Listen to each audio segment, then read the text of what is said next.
Et si on parlait de sport ? Une émission produite par Laurent Garnier avec le concours du comité départemental olympique et sportif de Haute-Garonne. Bonjour à toutes et bonjour à tous, très heureuse de vous accueillir dans notre émission Et si on parlait de sport avec à mes côtés Laurent et Pauline. Bonjour à tous les deux. Bonjour Audrey. Bonjour Audrey. Nos invités pour ce nouveau match, Morgane Faure, manager beach volley du club toulousain, et David Martin, entraîneur au Pôle France de Toulouse, avec qui nous parlerons de beach volley, Patrice Serradaille et Lilian Adnaud, membres du Centre national d'entraînement de bowling, qui nous expliqueront comment réussir un strike. Notre chronique spéciale Coupe du Monde de rugby avec nos deux spécialistes Sylvie Brosse et Rémi Doucet, cadre technique de la Ligue Occitanie, qui débrieferont les demi-finales et nous parleront des retombées de la Coupe du Monde dans nos terroirs. Nos chroniques Sport et événements avec Mathieu Sapin, skipper course au large, et Sport et professionnalisation avec Thibaut Vergne, chargé de communication et de la bourse de l'emploi chez Profession Sport Animation 31. Et merci Audrey. Donc au sommaire de cette émission, direction le Mexique avec nos invités pour les championnats du monde de beach volley 2023 qui se sont déroulés du 6 au 15 octobre. En deuxième mi-temps, on change de balle et d'environnement extérieur pour une boule de bowling et des pistes lustrées en intérieur. Nous serons au championnat d'Europe des champions de bowling à Berlin qui se déroule du 23 au 29 octobre, c'est-à-dire en ce moment.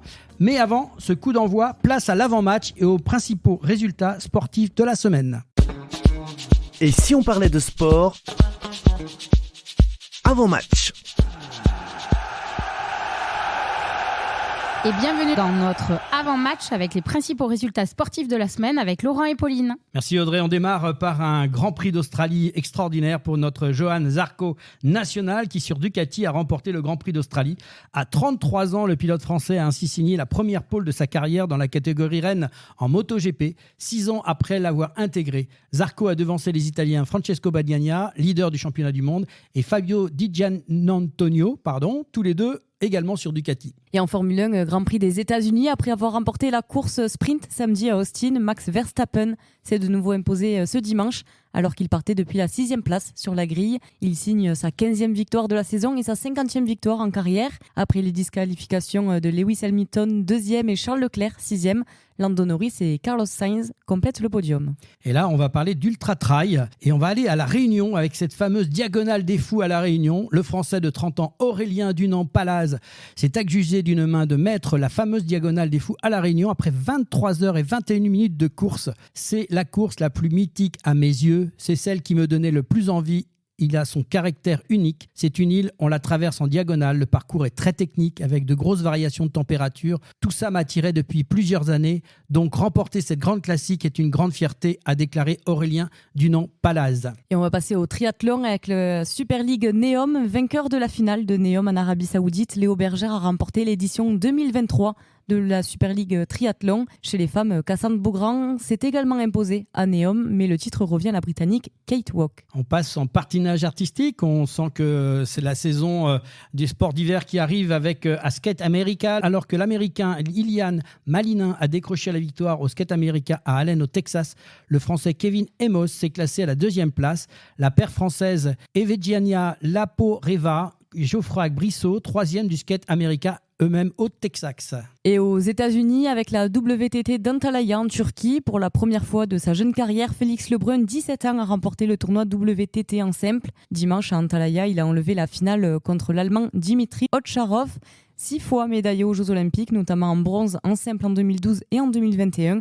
Le jeune Français a gagné au bout de 7 manches. Et on va passer donc du tennis de table au tennis à Stockholm, le tournoi d'ATP, avec une victoire de notre Français Gaël Monfils, qui confirme son retour à son meilleur niveau en remportant cet Open de Stockholm en finale face à l'étonnant Pavel Kotov. C'est le 12e titre de sa carrière. Passons au basket avec l'Euroleague Femmes. Les 3 clubs français battus. L'Asvel a concédé mercredi une 3e défaite en autant de sorties en Euroleague. Revers crève-cœur pour Villeneuve d'Ascq contre Mersenne, tandis que le Basketland n'est pas passé si loin à domicile face à Polkovic. En Euroleague Homme, Monaco a enregistré un deuxième succès en Euroleague en s'imposant face à l'Alba Berlin vendredi soir 86-75 après s'être révolté mercredi sur le parquet de l'Étoile Rouge de Belgrade pour arracher son premier succès de la saison en Euroleague 82-76. Le chemin de croix continue pour l'Asvel en ce début de saison d'Euroleague qui s'est incliné 84-89 devant Istanbul et 101-86 devant Fenerbahçe. Et en Eurocoupe masculin, 3e victoire en 3 matchs pour le Paris Basketball,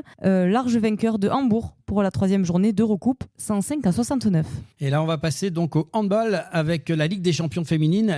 L'équipe de Brest a réussi à l'emporter face au CSM Bucarest en Ligue des champions, 30-28.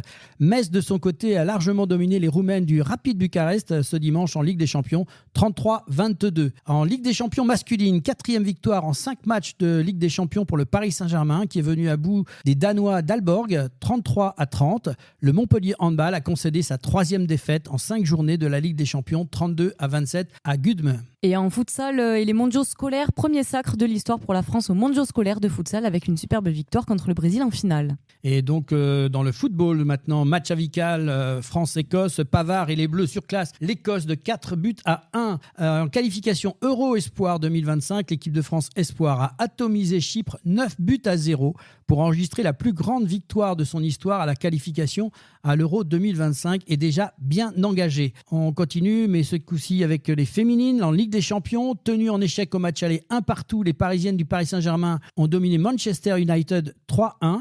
Elles se sont qualifiées pour la phase finale de groupe de la Ligue des champions. Le Paris FC a réalisé, lui, la prouesse par contre, d'éliminer Wolfsburg, finaliste l'an passé en barrage retour de la Ligue des champions féminines, 2-0 et 3-3 à l'aller. Le club parisien verra la phase finale pour la première fois depuis 10 ans. Et en Ligue 1, pour finir, Nantes surfe sur la bonne dynamique et s'est imposé contre Montpellier 2-0, quand Reims et Toulouse n'ont pas pu se départager 1-1. Et maintenant, Laurent, on va passer au rugby avec le rugby fauteuil et la Coupe internationale. 24 heures après sa prestigieuse victoire face au Japon, l'équipe de France s'est inclinée 51-50 en demi-finale de la Coupe internationale samedi à la Halle Carpentier à Paris. En finale, c'est l'Australie qui l'emporte devant le Canada 53-48. Toujours en rugby, mais cette fois, c'est du rugby féminin avec la Women 15. En mai dernier, World Rugby a officialisé la création d'une toute nouvelle compétition internationale féminine, le Women 15. Ce tournoi réunit 18 équipes divisées en 3 catégories selon leur niveau et se dispute entre octobre et novembre sur 3 semaines. Les Bleus s'offrent les championnes du monde néo-zélandaises et prennent leur revanche un an après leur défaite en demi-finale de Coupe du Monde face aux Black Ferns. Les Bleus ont pris leur revanche ce samedi à Wellington en dominant la Nouvelle-Zélande 18-17 pour leur premier match du Women 15. Donc en rugby, et cette fois-ci c'est la Coupe du Monde avec les demi-finales. Donc la Nouvelle-Zélande contre l'Argentine, victorieux les Pumas 4-6 vendredi soir au Stade de France. Les Néo-Zélandais ont décroché leur ticket pour la finale. Dans l'autre demi-finale, Angleterre-Afrique du Sud, l'Afrique du Sud l'emporte finalement 16-5, un petit point simplement face à l'Angleterre et décroche sa place en finale face aux All Blacks. On aura donc une finale Nouvelle-Zélande-Afrique du Sud, un match qui vaut le détour malgré tout, même si on espérait avoir dans cette finale notre équipe de France. On se retrouve tout de suite pour le débrief dans notre chronique spéciale Coupe du Monde de rugby avec Sylvie Brosse et Rémi Doucet, cadre technique de la Ligue Occitanie de rugby.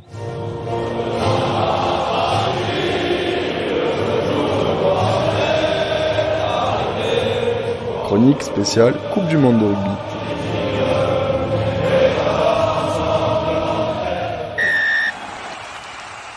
Donc on se retrouve avec Sylvie Brosse et Rémi Doucet qui sont cadres techniques de la Ligue Occitanie pour nous parler de la Coupe du Monde de rugby et du développement sur le territoire. Bonjour Sylvie et bonjour Rémi et merci d'avoir répondu à notre invitation pour débriefer ces demi-finales de la Coupe du Monde de rugby. Sylvie, bonjour à tous les deux. On va commencer par Sylvie.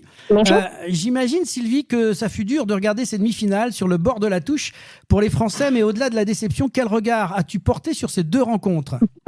Finalement, on voit que c'est 2 demi-finales qui ont été complètement différentes, avec d'un côté le jeu des Blacks et le jeu des Argentins, finalement qui nous ont montré un jeu plutôt avec du franchissement, puisqu'on a vu que quand même les Blacks ont franchi une bonne dizaine de fois, 11 fois je crois. Ils ont réussi à marquer 7 fois. Les Argentins, eux, ils ont franchi que 6 fois, mais ils n'ont pas réussi à concrétiser. Donc on avait une équipe qui était plus axé sur la ligne d'avantage à gagner très rapidement et une équipe argentine qui finalement n'a pas réussi à gagner la ligne d'avantage et très peu à franchir. Mais finalement, quand on regarde la possession, les Blacks contre les Argentins, finalement ils ont 50-50 de possession. Donc c'était un jeu qui était plutôt, on va dire, plaisant à voir parce qu'il y avait pas mal de jeux un petit peu vers la ligne d'avantage pour pouvoir avancer. Et puis une demi-finale qui était un petit peu plus fermée, on va dire,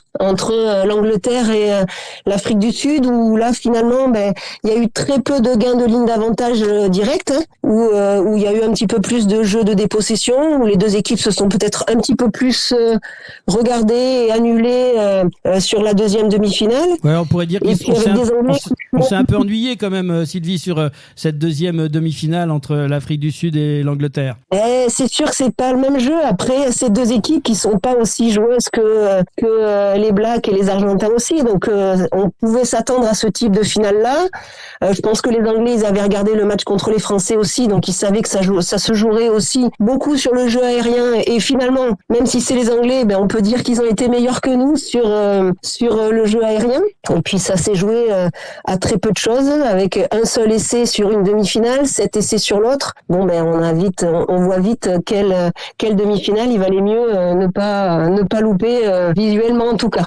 Et Rémi, un commentaire sur ces demi-finales ? Oui, c'est vrai qu'on a eu deux matchs complètement différents, comme le disait Sylvie. Premier match avec beaucoup de jeux, c'était quand même assez débridé, pas mal d'essais. Et le second match aussi, dû au contexte à la météo, une pluie incessante, c'est vrai qu'on a eu un jeu beaucoup plus fermé, axé sur le combat, sur de l'occupation par du jeu au pied. Et les équipes n'ont pas voulu se livrer, preuve en est le résultat très serré. Bon, après, pour les amateurs de rugby, on peut dire qu'on en a eu un peu pour tous les goûts, avec un premier match avec beaucoup de jeux et un second match où on n'a pas arrêté vraiment sur le combat.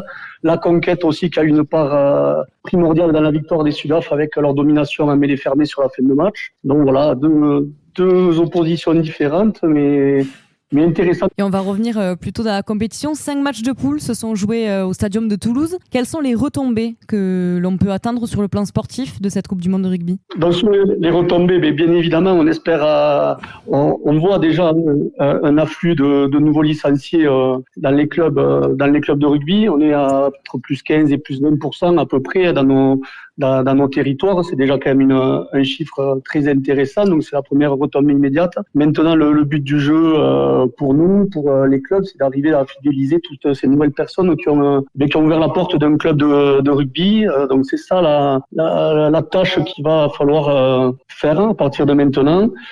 Essayer de surfer sur même si les résultats nous espérer toujours mieux, mais surfer sur la belle image qu'a donnée notre 15 de France à travers le grand public pour accueillir ces nouveaux licenciés, essayer de les fidéliser au mieux possible pour qu'ils restent dans notre grande famille. Voilà les objectifs futurs et immédiats pour nous. Et avec près de 400 clubs actifs, l'Occitanie est la première ligue régionale de France pour le rugby à 15. Quelques chiffres, la région compte plus de 70 000 licenciés et plus de 25 000 jeunes s'initient chaque année dans plus de 300 écoles de rugby, avec 4 équipes en top 14, je le rappelle, Castres, Montpellier, Perpignan et Toulouse. Pas moins de 61 titres de champion de France décrochés par des équipes d'Occitanie depuis 1892. Cette année encore, le Stade Toulousain a remporté le titre pour la 22e fois de son histoire. L'Occitanie, c'est aussi 3 équipes en Pro D2, Béziers, Colomiers et Montauban, et 3 équipes en élite féminine, Blagnac, Montpellier et Toulouse. Un bilan déjà exceptionnel, j'ai envie de dire. Que peut-on désirer de plus, Rémi ? C'est vrai qu'on est un territoire de rugby, forcément, comme vous l'avez dit, à travers la culture, l'histoire de nos clubs. Donc ce qu'on peut espérer de plus, c'est toujours pareil, essayer d'être présent le plus possible au sein de notre société, véhiculer les valeurs qui sont chères à notre sport, essayer d'avoir une place prépondérante dans le développement de nos jeunes. Voilà, si je viens dans un sport, pratiquer un sport, si je viens dans un club de rugby, c'est à la fois pour découvrir une activité, c'est aussi pour se former en tant que futur adulte. Donc c'est ça, tout cet aspect éducatif qui est aussi important dans notre mission, et ce que font tous les éducateurs, tous les dirigeants bénévoles dans nos clubs au quotidien. Donc c'est vraiment ça qu'on essaie de faire, inculquer les valeurs de notre sport au plus grand nombre. C'est la tâche à laquelle on essaie de répondre. Donc voilà, c'est vrai qu'on a un territoire très rugby dès le départ, mais on peut toujours mieux faire et on s'attache à faire mieux au quotidien.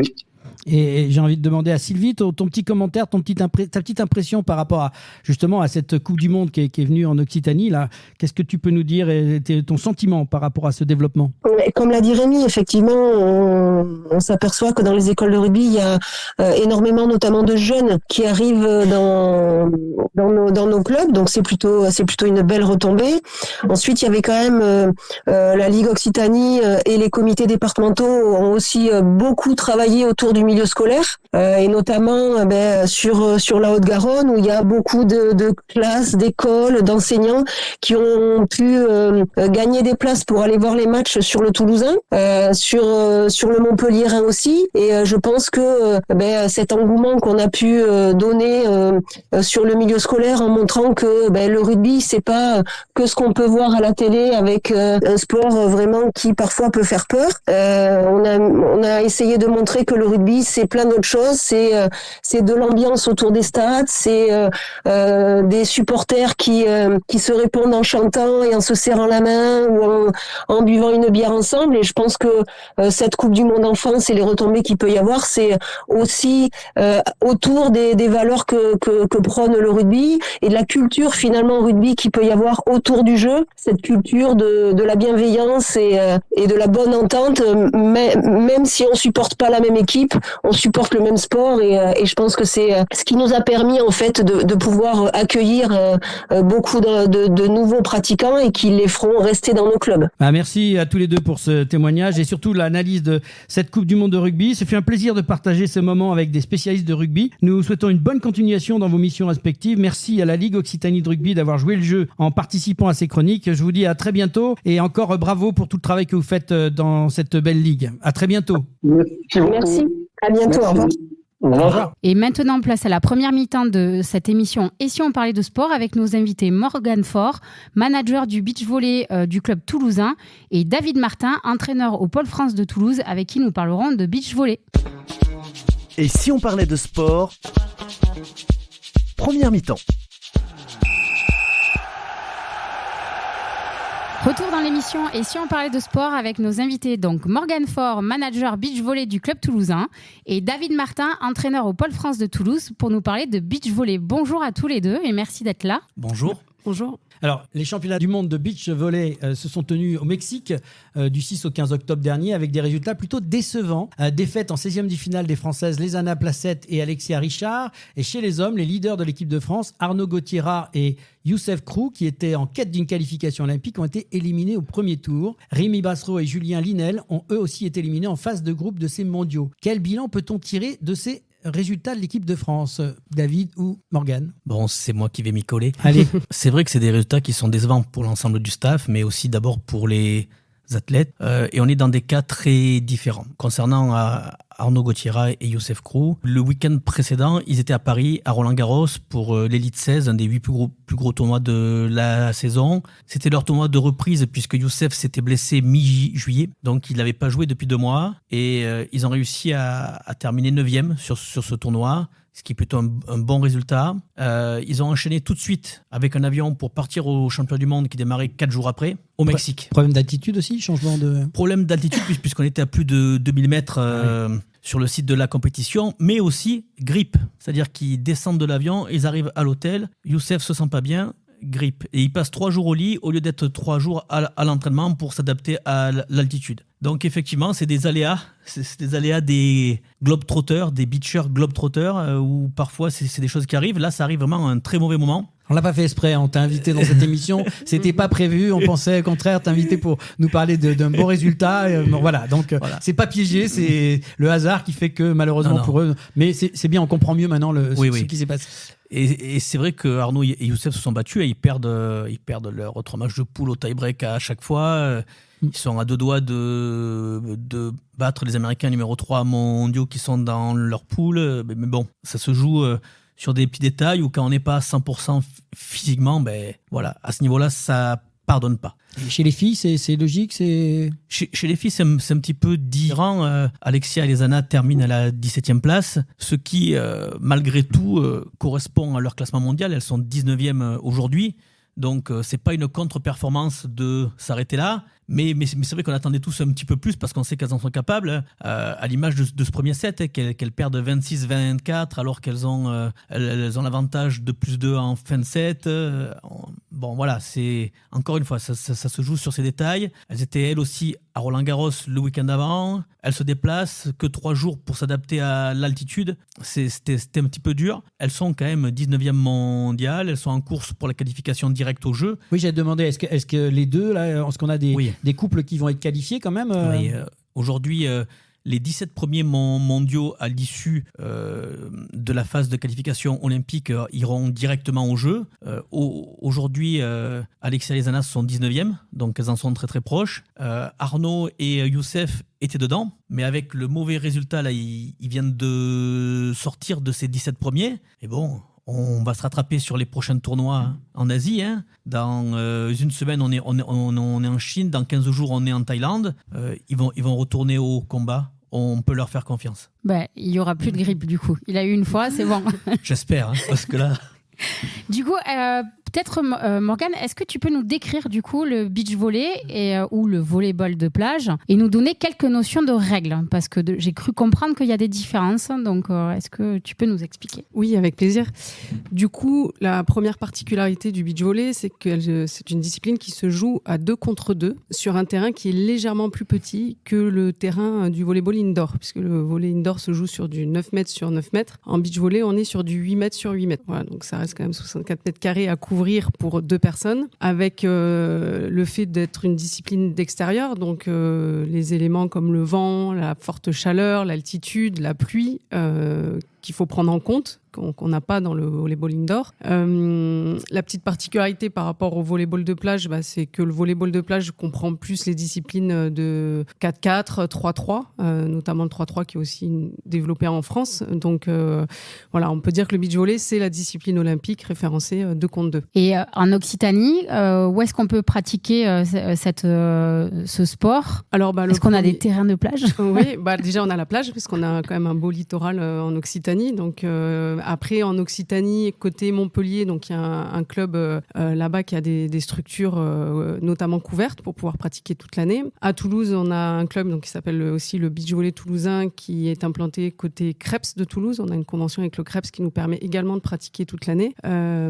Et après, petit à petit, les clubs se développent. Alors, soit des clubs de volley qui ajoutent la spécificité beach volley et qui arrivent à construire 2 terrains dans le cadre de l'infrastructure, soit des clubs spécifiquement beach volley dédiés à cette pratique. Alors, j'ai fait le lien puisque tu viens de parler du volley. On est d'accord, vous faites partie de la Fédération française de volley, on le disait tout à l'heure. On parle souvent de 2 disciplines en 1 et pourtant, il existe des différences entre ces disciplines. Est-ce que vous pouvez nous en citer quelques-unes? Oui, alors déjà, l'une des premières différences, c'est la taille du terrain. Le terrain, ça, elle a dit. Après, il y a le nombre de joueurs, bien entendu. Et ensuite, il y a quelques règles au niveau des contacts de balles. Les règles concernant la passe sont un petit peu différentes entre la salle et le beach volley, même si l'évolution des règles tend à les rapprocher de plus en plus. Et ensuite, il y a une différence aussi sur les contacts en défense. Une petite dernière aussi où le bloc contre l'attaque compte une touche en fait au beach volley par exemple, alors qu'au volleyball, elle ne compte pas comme une touche. Donc ça diminue le nombre de contacts en suivant. Et puis petite particularité, mais qui aussi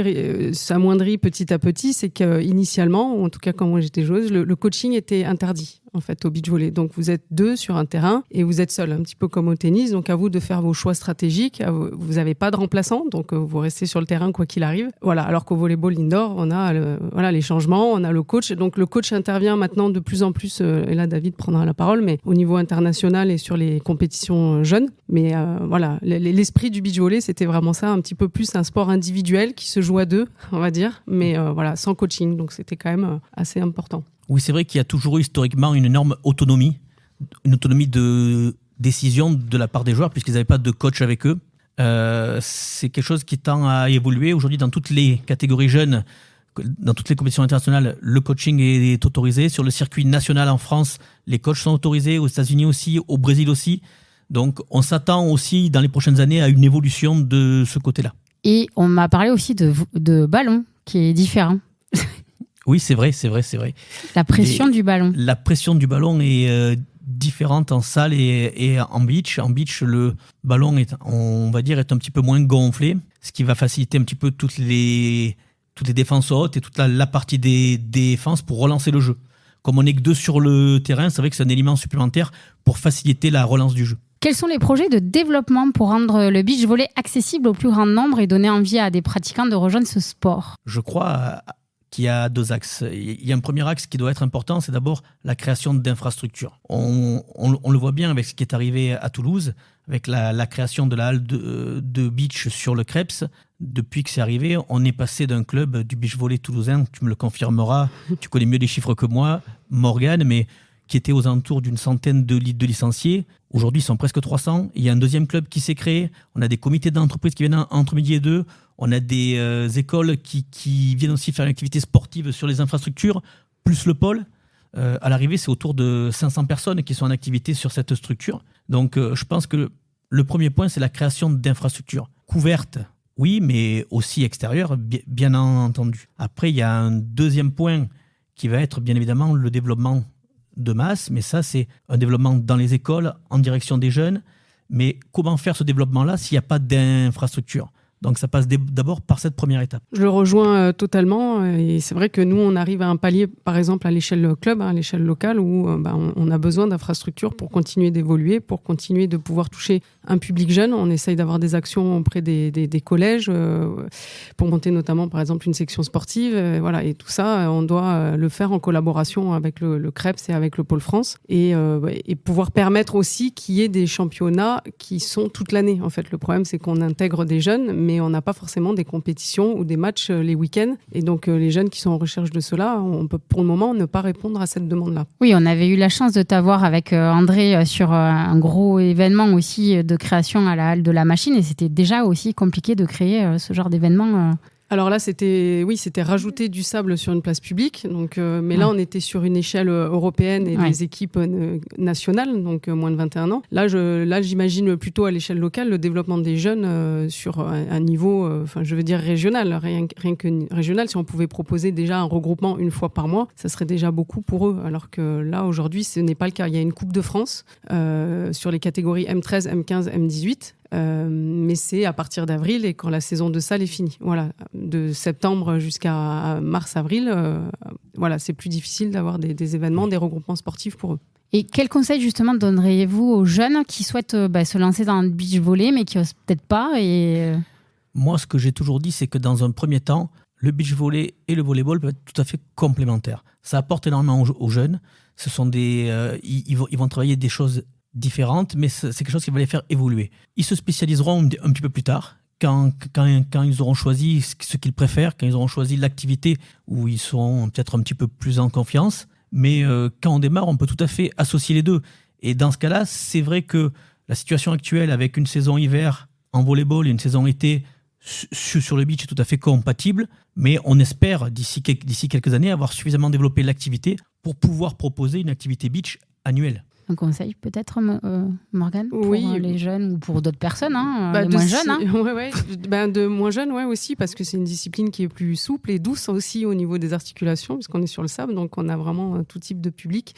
De s'y essayer déjà et de pourquoi pas s'équiper auprès d'un magasin et d'avoir un kit de beach volley et un ballon, et ça commence par là, souvent, avec l'été, la pratique avec les amis, puisque c'est une discipline qui est quand même aussi très conviviale et très festive. Commencer par là et puis se rapprocher des clubs de beach volley et s'il n'y en a pas au niveau local, des clubs de volleyball pour initier en fait que ça se développe, quoi, tout simplement. Il faut vous trouver du sable en fait. C'est ça.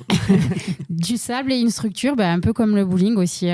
Donc on lance les appels aux structures. On a besoin de structures en Haute-Garonne, en tout cas pour pratiquer un maximum le beach volley aussi.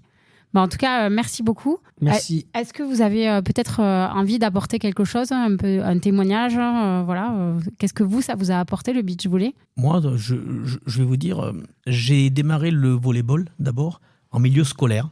Voilà, je suis venu au club après, dans un deuxième temps. Et ce que j'y ai trouvé quand j'étais jeune, c'était surtout des copains. C'était surtout une ambiance conviviale où on se faisait plaisir, on se voyait sur le terrain, en dehors des terrains. On a grandi ensemble avec nos amis. Et puis, même si maintenant j'ai quitté ma région d'origine, quand je reviens à la maison, entre guillemets, j'ai toujours mes vieux copains joueurs qui me disent « Hey, t'es là, tu viens t'entraîner avec nous ». Donc ce que les jeunes ou ce que les plus vieux vont retrouver, c'est d'abord de la convivialité, du lien social et une certaine fraternité. Je pense qu'on en a tous besoin. Et toi, Morgane ? Je n'aurais pas dit mieux ce que David a dit. Voilà, c'est effectivement ces valeurs. On parle souvent du rugby pour cet aspect-là, mais effectivement, au volley, on le retrouve beaucoup. Donc, je rejoins totalement David sur ce point-là. Moi, si je peux juste apporter la partie un peu plus sportive, puisque j'ai été joueuse de volleyball pendant 20 ans et je me suis spécialisée après dans le beach volley. Voilà, c'est effectivement 2 disciplines qui sont absolument complémentaires, qui apportent énormément sur l'aspect mental, en fait, psychologique, puisqu'on retrouve un peu plus le sport individuel, comme je l'ai dit. Et donc, le transfert de l'un à l'autre apporte au parcours du joueur ou de la joueuse et au contraire j'incite les personnes à y aller parce que souvent il y a des fois des barrières par rapport à ça et voilà, de s'y tester et qu'après c'est le choix du joueur en fait de s'orienter plus vers une discipline ou une autre. Mais c'est vrai que le beach volley, que le volleyball encore, c'est vraiment un sport qui te permet de te découvrir qui tu es vraiment. Sur le beach volley, t'as pas de remplaçant. Quand la situation elle va mal, quand ça tourne mal, c'est là que tu découvres qui tu es. Si tu es seul capable, face à toi-même. Voilà, quoi. c'est ça.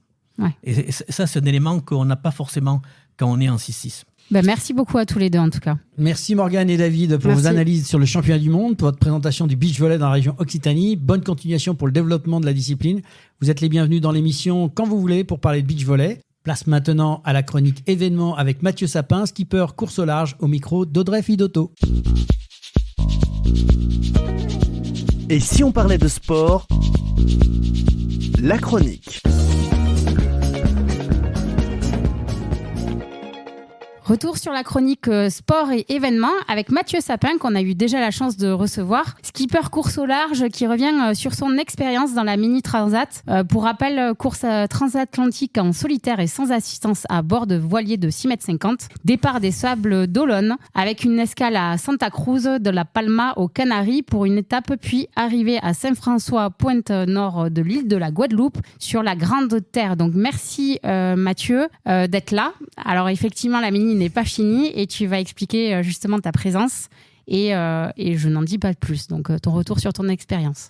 Bonjour, alors effectivement je suis rentré plus tôt que prévu parce que j'ai abandonné sur la première étape. J'ai eu une succession de petites emmerdes, et on va utiliser ce terme-là, qui, mises bout à bout, m'ont fait vraiment me poser la question de est-ce qu'on continue ou est-ce qu'à un moment il y a suffisamment de signes qui disent stop, faut arrêter. La prochaine emmerde, elle pourrait être compliquée à gérer, voire véritablement catastrophique. Surtout que c'était, pour te citer, des emmerdes qui affectaient ta sécurité. Dont les tableaux de bord, pas de batterie, ça c'est quand même quelque chose, c'était pas des petites emmerdes. Ah bah non, sinon ça aurait été juste des galères quotidiennes et normales à gérer sur un bateau de course. Donc là, effectivement, on était un petit peu sur le step d'après, et à un moment, fallait se poser clairement, fallait réfléchir au truc, et puis j'ai pris la décision d'arrêter. Alors ça fait un petit peu râler, encore en ce moment, les matins, je me réveille en me disant j'aurais dû continuer. Et puis une fois que j'ai posé les pieds par terre du lit, je me dis non, j'ai arrêté, j'assume, et je sais pourquoi j'ai arrêté. Pour ta sécurité avant tout.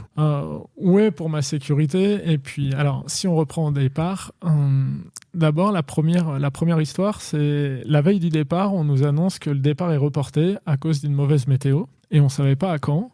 Et finalement, le départ a été reporté que de 24 heures. Donc, c'est un truc un petit peu surprenant parce que le week-end du départ, il y avait la famille, il y avait les amis, il y avait des partenaires. Donc, le ponton grouillait de monde. Et le lundi matin, il n'y avait plus personne sur le ponton. Donc, on a fait un départ dans un quasi incognito. Et on est presque parti trop tôt après ne pas être parti.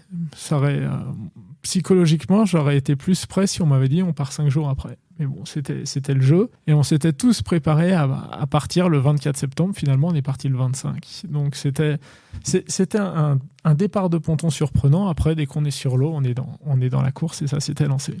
Et pendant la deuxième nuit, le bateau s'est couché parce qu'il y avait du vent un petit peu fort. J'étais en train de manœuvrer et j'ai une des voiles qui est tombée à l'eau et que j'ai pas vu partir. Donc, hop, je perds une voile, et qui est une voile qui était vraiment importante sur la première étape. Donc ça, c'était la galère numéro 1, ou la belle galère numéro 1, parce que c'est comme si sur une voiture, on casse un rapport de vitesse et qu'on n'a plus la troisième, donc on peut passer que de la seconde à la quatrième et il nous manque la troisième. À un moment, c'est pas simple. Voilà. Donc il a fallu que j'adapte ma façon de naviguer et en tirant un peu plus sur le bateau comme si j'étais en seconde et que j'allais vraiment faire du sur-régime, j'ai cassé une pièce en tête de mât qui m'a obligé à m'arrêter sur le port de Rérun. Et j'ai réparé, ça c'était bon. Et 4 jours plus tard, j'ai eu un problème électrique. Donc ça, avec le recul, c'était assez sympa.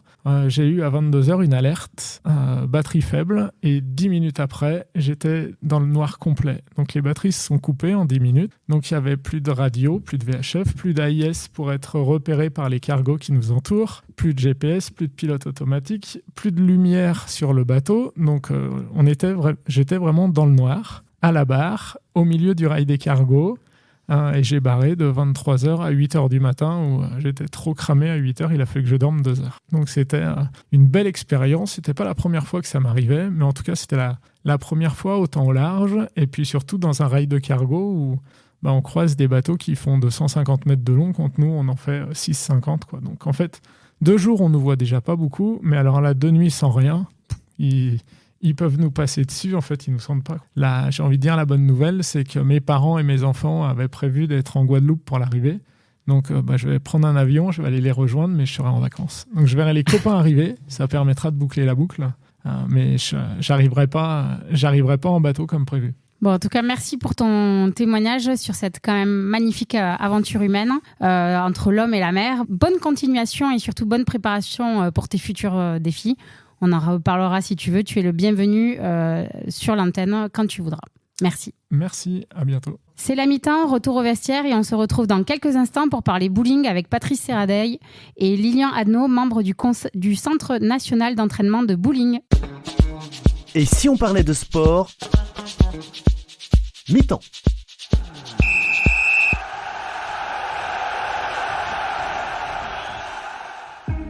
Passionné de sport, vous souhaitez participer à son développement sur le territoire de la Haute-Garonne? Alors ne cherchez plus. Le comité départemental olympique et sportif de la Haute-Garonne est là pour vous. Notre passion commune, l'excellence sportive et l'olympisme. Le CDOS 31 accompagne les comités départementaux et les clubs dans leur développement. Par des formations adaptées aux bénévoles salariés pour développer leurs compétences, par l'organisation de multiples manifestations sportives dans lesquelles vous pouvez être intégré, à travers la mise à disposition de volontaires en service civique. Alors contactez le comité départemental olympique et sportif de la Haute-Garonne dès maintenant par mail contact@cdos31.org ou au 05 62 24 19 02. Ensemble, faisons briller la Haute-Garonne à travers le sport. Et si on parlait de sport, deuxième mi-temps. Retour sur le plateau de l'émission Et si on parlait de sport avec Patrice Serradell, responsable du Centre national d'entraînement, et Lilian Adnaud, membre du Centre national d'entraînement de bowling, qui nous explique comment réussir un strike. Merci à tous les deux d'avoir accepté notre invitation pour nous parler de bowling. Alors, on est actuellement en pleine Coupe d'Europe, ça vient de démarrer, Coupe d'Europe des champions de bowling à Berlin en ce moment, jusqu'au 29 octobre. Maxime Dubois, champion de France, et Stéphanie Dubourg, vice-championne de France, sont en lice dans cette compétition pour espérer décrocher un podium européen. Est-ce que vous pouvez nous parler un petit peu de cette Coupe d'Europe et éventuellement d'autres épreuves sportives en ce moment du bowling, Patrice ou Lilian? Alors effectivement, donc on a deux sportifs de haut niveau qui sont en lice sur la Coupe d'Europe des champions. Comme on l'avait dit, donc c'était à Berlin. Ils ont 3 épreuves. En fait, ils ont une épreuve chacun dans leur catégorie. Chez les messieurs et chez les dames, ils vont jouer 8 parties éliminatoires. Ils vont avoir aussi, et c'est une grande première cette année, ils vont pouvoir jouer en mixte. Donc ils auront 8 parties aussi à faire en mixte. Ils auront des éliminatoires à effectuer. Et puis on espère que la suite se passera très très bien pour aller vers les finales et les demi-finales. Vous m'aviez parlé aussi tout à l'heure, on discutait tous les deux là, de ce championnat d'Europe que vous êtes vice-champion d'Europe, je crois, en bowling. Ça, c'est intéressant de vous expliquer comment on devient vice-champion d'Europe de bowling. Alors c'est super génial parce qu'on a eu cette année, en juin 2023, donc la France qui organisait des championnats d'Europe en Alsace, au bowling de Wildelsheim. Et on avait donc en lice une équipe de 6 messieurs qui vont terminer deuxième, donc vice-champion d'Europe en équipe. Et on a aussi un jeune... parce que dans notre équipe, chez les seniors, donc, on a des moyennes d'âge entre 20, 21 ans et 28 ans. Et on a un des plus jeunes qui termine vice-champion d'Europe, là aussi, en individuel, sur une épreuve qu'on appelle le All Event, c'est-à-dire sur 24 parties. Alors, est-ce que vous pouvez, Lilian ou Patrice, nous expliquer comment se déroule ce type de compétition sur le plan sportif ? Du coup, il y a plusieurs épreuves. On fait une première étape en individuel. Ensuite, on fait des étapes en doublette et en quadrette. Enfin, après, c'est mon expérience que j'ai fait au championnat d'Europe jeunes en 2023. Mais voilà, il y a en individuel, en doublette et en quadrette. Et donc 8 parties, c'est ça ? Alors, nous, c'était sur 6 parties. 6 parties. Donc, voilà. Des parties, c'est une partie. Alors, moi, j'ai l'expérience Wii ou l'expérience bowling classique avec les amis. Une partie, c'est 10 lancers ? Voilà, c'est 10 lancers. À chaque lancer, on a donc deux tentatives pour faire tomber les 10 quilles. Et sur notre 10e tentative, si on fait notre spare, on a encore une dernière tentative, on a un 11e lancer à faire. Et si on fait un strike à cette 10e frame, comme on dit, on a la possibilité d'en refaire 2, donc on peut aller jusqu'à 12 lancers pour faire... Un strike, c'est bien, on envoie toutes les boules, les quilles sont balancées avec la boule, c'est ça ? Voilà, les 10 quilles sont tombées des premiers tirs. Et alors le spare, c'est quoi pour les gens qui ne connaissent pas ? Le spare, c'est, il nous reste une quille, 2 quilles, 3 quilles, et il faut qu'au deuxième lancer, elle soit tombée. C'est 10 quilles, mais au bout du deuxième. Excuse-moi, mon ignorance, mais j'ai des spécialistes, j'en profite pour qu'ils m'expliquent un peu comment ça se passe. C'est ça. Voilà. Et sur le plan pratique, comment est structuré un peu le bowling dans la région et en France en général ? Parce que c'est vrai qu'on a vu que, quand on a recherché, on a vu qu'il y a beaucoup de disciplines. Alors en off, vous nous disiez qu'il y a certaines disciplines qui sont par rapport à certaines régions.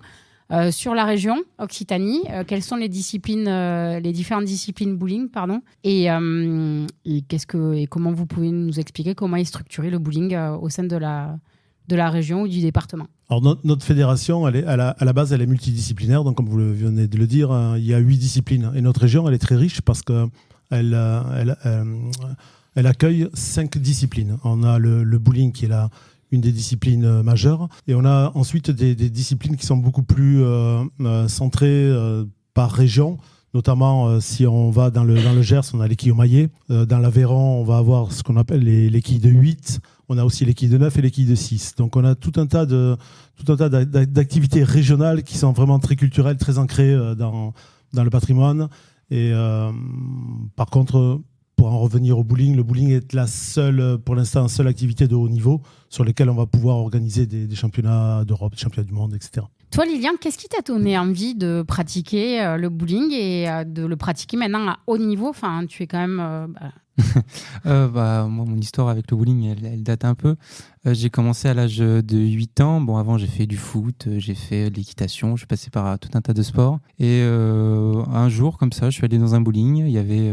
une affiche rejoignait le Bowling Club Chalonnais, c'est mon club depuis maintenant 10 ans, et l'année suivante j'ai signé et puis j'ai pratiqué le bowling. Et sur la période de Covid, pendant le confinement, j'ai eu cette envie de rejoindre ce qu'on appelait le Pôle France, et donc j'ai présenté ma candidature et j'ai été accepté pour le Pôle France en 2020. Alors, qu'est-ce qu'il faut pour être accepté et déposer une candidature? Pour moi, c'est un CV, une lettre de motivation. Donc, quelles sont les conditions et les prérequis pour qu'ils t'acceptent justement en Pôle France? Tu as dû, à mon avis, faire des essais ou... Alors, il y avait des essais. Bon, moi, je les avais fait à distance parce qu'on ne pouvait pas trop se déplacer sur la période. Mais oui, il y avait...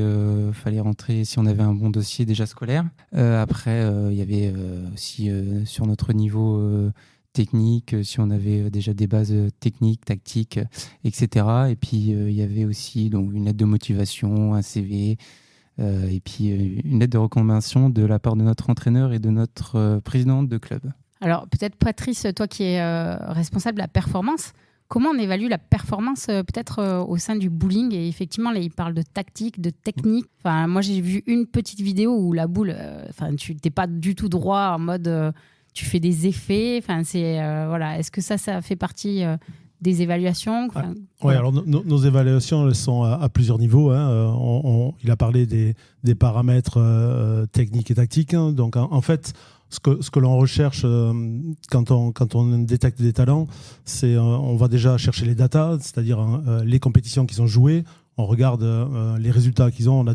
Au niveau national, on a des masters jeunes nationaux dans lesquels tous les jeunes peuvent s'inscrire. Et nous, on regarde ces résultats-là. Donc, à la base, déjà, il avait quelques bons résultats à ce niveau-là. Ensuite, il a dit, il est arrivé dans une période très compliquée, Covid, les bowling fermés, peu de compétition. Ça restait assez compliqué de faire des détections. On a quand même réussi à regrouper un certain nombre de jeunes.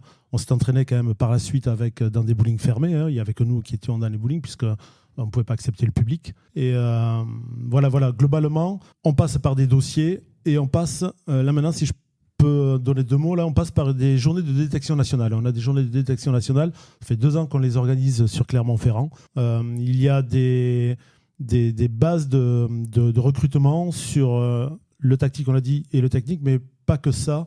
On est très, très ancré sur les paramètres de la coordination, les paramètres physiques de la coordination.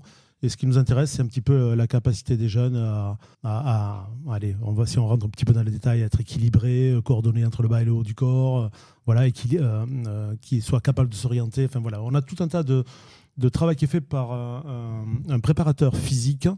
Et voilà, tout passe par ces divers paramètres que nous évaluons au fur et à mesure. C'est hyper intéressant et je ne pensais pas que la coordination était quelque chose d'hyper important pour jouer au bowling quand même. C'est très important parce qu'en fait, quand vous jouez, vous déplacez un objet qui est assez lourd. La boule de bowling, ils jouent avec des boules qui font entre 7 et 8 kilos. Donc les jeunes démarrent avec des boules qui sont beaucoup plus légères, elles font dans les 3 kilos.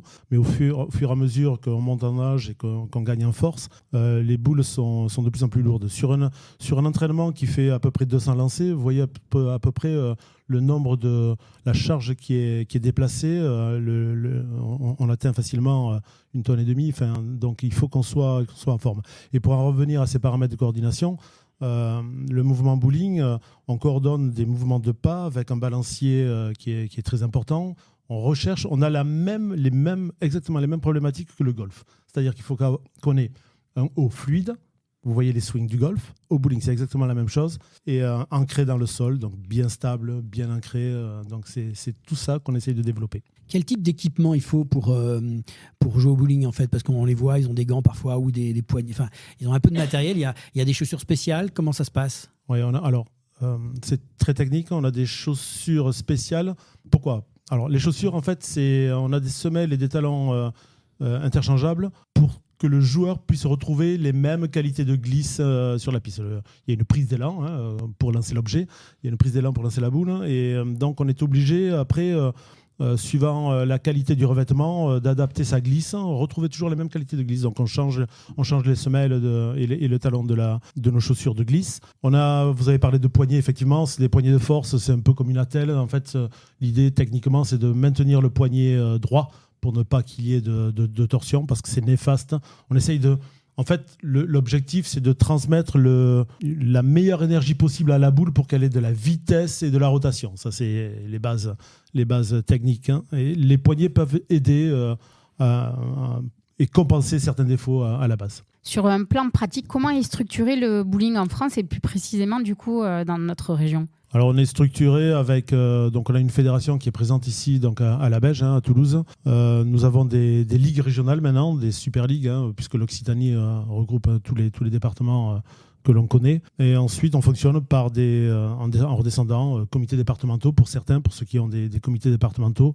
Et ensuite on arrive à l'échelon du club. Sur Toulouse, par exemple, si vous voulez découvrir l'activité bowling, vous pouvez venir dans une école de bowling qui est là tous les mercredis aux alentours de 17h. Vous avez des clubs qui fonctionnent, qui sont... on a le TOA qui fonctionne le mardi sur les bowling toulousains, le bowling plutôt de Montaudran. Donc ces clubs-là organisent des entraînements ont des entraîneurs, des animateurs de bowling qui permettent d'inculquer les bases de l'activité et organisent là aussi très régulièrement des compétitions de clubs. Donc en fait, les joueurs peuvent être confrontés les uns aux autres. Et quels sont du coup les projets de développement au niveau du bowling dans la région ? Alors on aimerait bien, donc nous en termes de développement, on aimerait bien effectivement dans le projet de base avoir un bowling fédéral de manière à pouvoir développer l'activité chez les jeunes, chez les dames, etc. Et puis pouvoir fédérer, surtout fédérer une population peut-être qu'on ne retrouve pas de public dans le privé. Mais globalement, le développement, il passe par la dynamique des clubs, qui sont en relation avec les centres privés, qui peuvent organiser des journées portes ouvertes. Enfin voilà, il y a tout un tas d'actions qui sont mises en place. Toi, Lilian, quel conseil tu pourrais donner à un jeune ou à une personne qui aimerait se lancer dans le bowling et qui n'ose peut-être pas, ou voilà, quel conseil donnerais-tu ? Moi, je dirais qu'il faut avant tout passer la porte du bowling et enfiler les chaussures, prendre la boule qui soit à ses dimensions et la lancer. Et après, si la passion vient, elle pourra peut-être te mener plus tard, comme moi, sur les équipes de France. Et combien d'heures d'entraînement ? Là, on est à environ 2 heures d'entraînement par jour. Donc, on est environ autour de 10 heures par semaine. Et puis après, on a des séances de renforcement musculaire. Aux alentours, on arrive à 4 heures, 4 heures et demie de renforcement musculaire par la semaine. 15 heures semaine pour pratiquer le bowling ouais, à ton niveau. Bravo. En tout cas, merci beaucoup pour ces échanges. Est-ce que vous avez envie d'apporter, de témoigner d'autres choses au sein de notre émission ? Oui, je voulais rajouter juste une chose, c'est un travail, le bowling est méconnu, c'est plutôt, il est connu dans son aspect loisir, mais très très peu dans son aspect sportif. Il y a un côté hyper technique de notre activité, on a du matériel vraiment de très haute technologie, on a des machines à huiler qui nous permettent de varier les terrains, c'est-à-dire sur les pistes, on a une machine qui va nettoyer la piste et mettre de l'huile dessus, parce que la piste de bowling, elle est huilée. Et ce revêtement, en fait, on a des dizaines et des dizaines de huilages différents, en longueur, en épaisseur, etc., qui nous permettent de travailler différemment à chaque séance. On peut rajouter ensuite, on a des logiciels d'analyse des trajectoires qui nous permettent là d'étudier les vitesses, les rotations, les zones très précises où la boule est passée. Et enfin, et c'est ce qui donne un petit peu cet aspect très, très ludique et que les joueurs aiment beaucoup, on a une diversité de matériel de boules qui sont impressionnantes. Les coques des boules sont différentes dans leur capacité à être abrasives sur la piste. Si vous voyez des professionnels jouer, vous voyez des boules qui ont des trajectoires très très complexes et c'est ce qu'on apprend à maîtriser, quoi. Ouais, alors là, ça m'a scotché. En tout cas, merci beaucoup à tous les deux pour ces échanges et cette belle présentation du bowling. Ça donne envie d'aller pratiquer et d'aller pousser la porte des clubs. Nous allons suivre les résultats de nos Français au championnat d'Europe en leur souhaitant le meilleur, bien sûr. Bonne continuation pour le développement du bowling et vous êtes les bienvenus quand vous voulez pour revenir nous en parler. Pour plus de renseignements, on va peut-être donner le site internet de la Ligue, ligue-occitanie-bsq-spipfactory.fr. Donc pour retrouver toutes les informations, vous pouvez aller sur le site de la fédération avec les www.ffbsq.fr. Pour SQ Sport de Quilles. Fédération française de bowling et de sport de Quilles. Merci beaucoup. Merci à vous. Place maintenant à la chronique sport et professionnalisation avec Thibaut Vergne, chargé des communications et de la bourse de l'emploi chez Profession Sport Animation 31, qui nous présente l'apprentissage dans le sport. Et si on parlait de sport, la chronique. Et on se retrouve pour la chronique sport et professionnalisation avec Thibaut Vergne, chargé de communication et de la bourse de l'emploi chez Profession Sport Animation 31. Donc nous allons faire un point aujourd'hui sur l'apprentissage dans le sport. Alors Thibaut, bonjour. Bonjour Audrey. Merci d'être là. L'apprentissage, c'est apprendre en général un métier en alternant des périodes de formation au sein d'un organisme de formation et des périodes de travail dans une entreprise, une asso ou un établissement public par exemple. Mais qu'en est-il du coup de l'apprentissage dans le sport ? C'est le même principe dans le sport. C'est-à-dire qu'on va accueillir un apprenti pour que lui se forme sur un diplôme précis, et notamment sur des métiers liés à l'encadrement d'activités sportives, comme les fameux BPGEPS qu'on a déjà vus ensemble. Donc on rentre dans une phase d'apprentissage. On va acquérir forcément de l'expérience puisqu'on va être au sein des structures d'accueil où on va déjà apprendre le métier et se former pour avoir le diplôme et ensuite poursuivre sa voie professionnelle. Super, donc toujours un diplôme à la fin dans tous les cas. C'est ça, exactement. Et qui peut devenir apprenti ? Est-ce que c'est pour tous les âges ou est-ce que c'est des critères bien spécifiques ? Alors il y a des critères d'âge, il faut être âgé de 16 à 29 ans. Donc à 29 ans à la date de signature, il peut y avoir quelques exceptions. On va rentrer dans un centre de formation et puis passer à l'ensemble du processus pour après avoir son diplôme. Ok. Et quel employeur après peut embaucher un apprenti ? Alors il y a tout type d'employeurs. Ça peut être de l'employeur public comme les collectivités territoriales, des employeurs privés aussi, des entreprises et beaucoup d'associations dans le sport qui vont recruter des apprentis pour tout type de métier. Et puis nous, par exemple, pour notre groupement d'employeurs sport et loisirs Midi-Pyrénées, on peut aussi être amené à prendre des apprentis pour notamment de l'encadrement d'activités sportives. Donc vous-même, vous pouvez embaucher un apprenti ? Effectivement, si on a des structures d'accueil, collectivités ou associations qui se portent volontaires pour accueillir un apprenti, on est tout à fait capable, nous, administrativement, de gérer ce contrat. Génial. Et quelle est la rémunération du coup d'un apprenti en général ? Il y a tout un ensemble de rémunérations en fonction de l'âge de la personne, en fonction de son niveau d'études et de son nombre d'années d'apprentissage. C'est en fonction du salaire minimum conventionnel, puisque dans le sport, on a une convention collective du sport qui prévoit un salaire minimum conventionnel. Donc il y a certains pourcentages, peut-être que je peux vous en indiquer ça serait 2 ou 3. Bien. Par exemple, pour une personne âgée de 18 à 20 ans, c'est 43% du salaire minimum conventionnel. Et par exemple, pour une personne de plus de 26 ans, c'est 100% du salaire minimum conventionnel. Et le minimum conventionnel, du coup, c'est un taux spécifique ou ça change tout le temps ? Alors, dans la convention collective du sport, il y a une classification en fonction des groupes. Donc là, il faut aller un peu plus loin dans la recherche de ces rémunérations. Ok, donc ça dépend de la classification, de l'âge et du minimum conventionnel. C'est ça. Ok. Existe-t-il une aide pour les employeurs à embaucher un apprenti ? Alors oui, il existe actuellement une aide qui court jusqu'au 31 décembre 2023, qui est à hauteur de 6 000 €. Donc c'est pour les employeurs privés. Les employeurs publics n'ont pas accès à ces aides-là. Un groupement d'employeurs comme nous peut aussi avoir l'aide. Donc ça c'est pour un temps plein. Il faut répondre à certaines conditions, mais les employeurs, notamment associatifs, peuvent avoir cette aide. Ok. Et quelles sont les démarches administratives à réaliser ?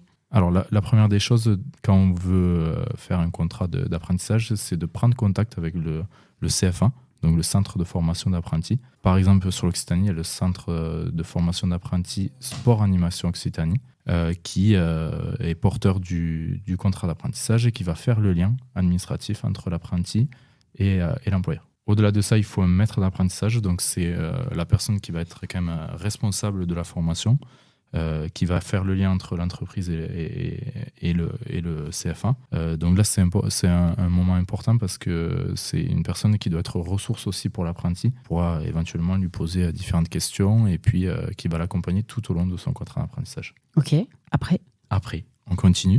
Il y a tout un ensemble de formalités administratives à effectuer, notamment le dépôt du contrat d'apprentissage. Là aussi, le CFA vous accompagne là-dessus. Et puis, comme l'accueil d'un salarié, il faut aussi effectuer la déclaration du salarié auprès de l'URSSAF. Ok, merci beaucoup Thibaut pour toutes ces précisions et informations. Donc pour tout renseignement, https://haute-du6garonne.profession-sport-loisir.fr. C'est bien ça. Et maintenant, place à la prolongation avec Audrey Vidotto et nos invités. Et si on parlait de sport, la prolongation. Et on se retrouve pour la prolongation et le quiz avec nos invités, donc Morgane Faure, David Martin, Patrice Serradaille et Lilian Adno. Est-ce que vous connaissez le principe ? Et là, on va me dire non, pas du tout. Non, pas du tout. Alors, c'est une battle. Le bowling va avoir un quiz sur le beach volley et le beach volley va avoir un quiz sur le bowling. Vous avez 3 questions chacun. On va faire par contre une question à tour de rôle pour un peu plus de dynamisme. Et à la fin, il y aura la question bonus sonnette, rapidité sur les JO. C'est OK pour vous ? Allez, on commence avec le bowling et la première question sur le beach volley. Vous êtes prêts ? On est prêts. Au maximum, combien de sets comporte un match ? 3, 4 ou 5 ? 3. C'est une bonne réponse. Morgane, elle me regarde, j'ai la pression. Alors, pour la petite anecdote, quand même, pour ceux qui ne savent pas, Morgane était déjà venue. Il y avait déjà eu un quiz sur le beach volley qui était, à son sens, trop simpliste. Et là, j'ai essayé. Et c'est quand même dur de trouver des quiz sur le beach volley. Donc là, j'ai changé les questions. Mais bon, ben voilà, 3. Vous êtes prêts, le beach ? Oui. C'est parti. Alors, sous sa forme actuelle, de quel pays est originaire le bowling depuis 1841 ? La France, l'Allemagne ou les États-Unis ? Les États-Unis. Oui, c'est une bonne réponse. Tu vois, c'était simple quand même. Le bowling moderne, aussi appelé, donc moi j'ai quand même des petits tips si vous voulez, mais bien sûr le bowling peut compléter, le beach volley peut compléter. A pour origine les USA, il est apparu en 1841 et à l'époque il n'y avait pas de machine pour enlever les quilles de la piste ou les remettre sur la piste. Et c'était des employés qui étaient chargés d'enlever les quilles tombées à la fin de chaque lancer, puis de les remettre pour la frame, comme tu disais, d'après. Ah bah il devait y avoir... Pour la petite anecdote, c'est vrai qu'il y avait une personne derrière chaque piste pour remettre toutes les quilles. Et le constructeur s'appelle AMF qui a créé le pin spotter, ce qu'on appelle donc les machines automatiques qui remettent les quilles.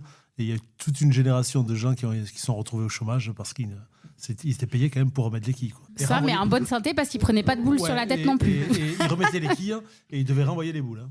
Ah ouais, quand même. Beaucoup de travail. Deuxième question sur le beach volley. Vous êtes prêts ?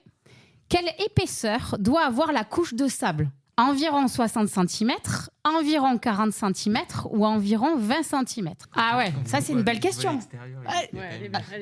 Allez, moi je partirais de question 20 cm parce que 40-60, ils vont dévaliser la planète. Quoi. Alors 20 cm ? Ouais, 20 cm. Eh ben non, c'est pas la bonne réponse. C'est environ 40 cm. Dis-le. Et ben voilà. Deuxième question pour le beach. À votre avis, avec quel doigt doit-on tenir une boule ? Le pouce, l'annulaire et l'index ? Le pouce, le majeur et l'annulaire. Pour la petite histoire, ils sont en train vraiment de regarder leurs doigts. Ses doigts hein. Et après, n'importe quel doigt, cela n'a pas d'importance. Moi, je dirais pouce, majeur et annulaire. Mais...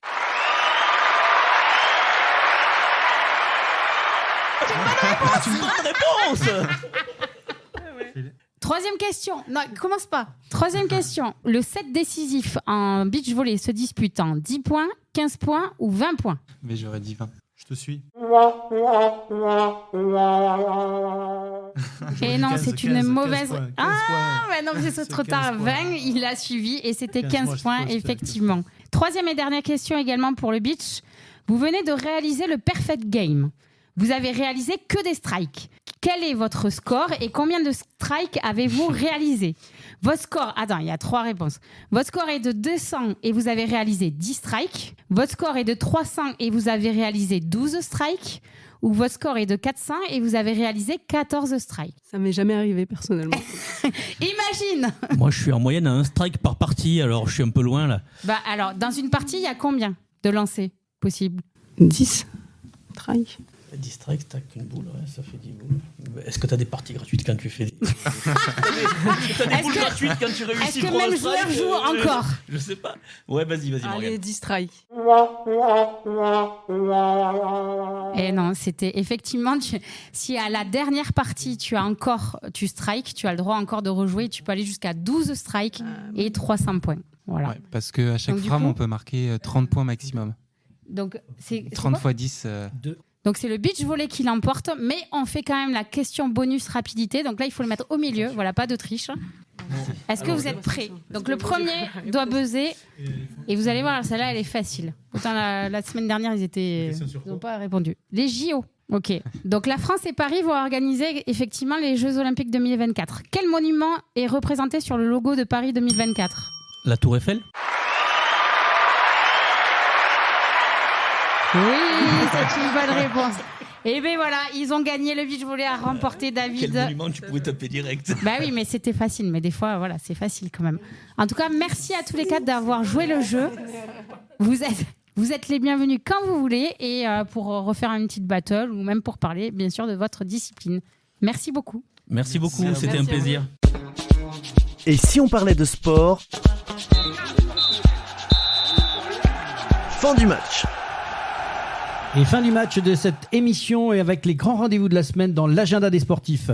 Oui, et cette semaine, vous pourrez retrouver le 28 octobre du rugby féminin avec la France qui affrontera l'Australie et la finale de la Coupe du monde de rugby masculine entre la Nouvelle-Zélande et l'Afrique du Sud, les champions du monde en titre. Les 28 et 29 octobre, vous pourrez visionner les championnats du monde de kata en judo qui se déroulent à Abu Dhabi, aux Émirats Arabes Unis. Il y a aussi la Coupe du monde de ski alpin en Autriche. Jusqu'au 29 octobre a lieu les championnats d'Europe des champions de bowling à Berlin. Toujours le 29 octobre, départ de la Transat Jacques Vabre, c'est de la voile au Havre. Le 29 octobre, de la MotoGP avec le Grand Prix de Thaïlande sur le circuit international de Buriram. Le 29 octobre, il y a aussi de la Formule 1 avec le Grand Prix du Mexique sur le circuit Autódromo Hermanos Rodríguez.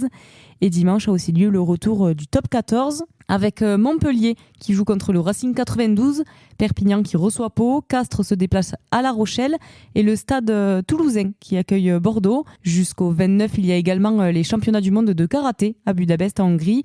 Et enfin, du 30 octobre au 5 novembre, il y a les Master 1000 de tennis à Paris. Merci Pauline. Et la semaine prochaine, donc, on retrouve au programme, on va échanger nos espadrilles pour des chaussures de ski, direction l'Autriche pour l'ouverture de la saison de ski alpin à Solden avec la première épreuve de Coupe du Monde. En deuxième mi-temps, n'oubliez pas d'enlever vos chaussures avant de monter sur les tatamis pour les championnats du monde de karaté 2023 qui se sont déroulés du 24 au 29 octobre à Budapest en Hongrie. Merci à Morgane Faure, à David Martin, à Patrice Serradaille, à Lilian Adnaud et à nos spécialistes rugby Sylvie Brosse et Rémi Doucet, nos chroniqueurs Mathieu Sapin et Thibaut Vergne.